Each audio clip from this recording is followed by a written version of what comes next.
ഈശോയിൽ സ്നേഹമുള്ളവരെ, ഒരിടത്ത് ഒരു ഭർത്താവും ഭാര്യയും താമസിച്ചിരുന്നു.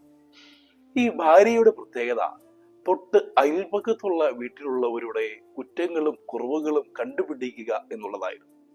ഒരിക്കൽ ആ സ്ത്രീ തന്റെ ഭർത്താവിനോട് പറഞ്ഞു, നോക്കൂ, അവരുടെ വസ്ത്രങ്ങളെല്ലാം എന്തൊരു അഴുക്കാണ്, അവർക്കൊന്നത് കഴുകി സൂക്ഷിച്ചുകൂടെ?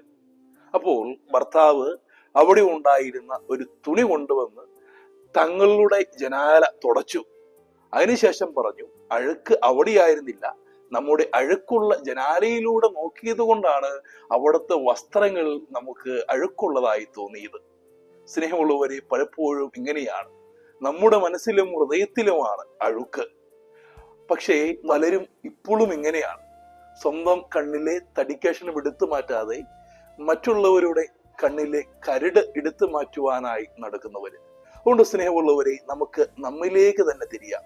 നമ്മുടെ ഹൃദയത്തിലെ മാലിന്യങ്ങളും അഴുക്കുകളുമൊക്കെ മാറ്റിക്കളഞ്ഞ് യേശുവിന്റെ തിരുനാളിന് വേണ്ടി നമുക്ക് ആത്മാർത്ഥമായിട്ട് പ്രാർത്ഥിച്ചൊരുങ്ങാം. മറ്റുള്ളവരുടെ നന്മകൾ കണ്ട് അവരെ പ്രോത്സാഹിപ്പിച്ചും അനുമോദിച്ചും നമുക്ക് മുൻപോട്ട് പോകാം. യേശുവിന്റെ തിരുഹൃദയം എന്നും നമ്മെ നിരന്തരം സഹായിക്കട്ടെ, നമുക്ക് അനുഗ്രഹമേകട്ടെ. ആ തിരുഹൃദയ തണലിൽ നമുക്ക് വിശ്രമിക്കാം.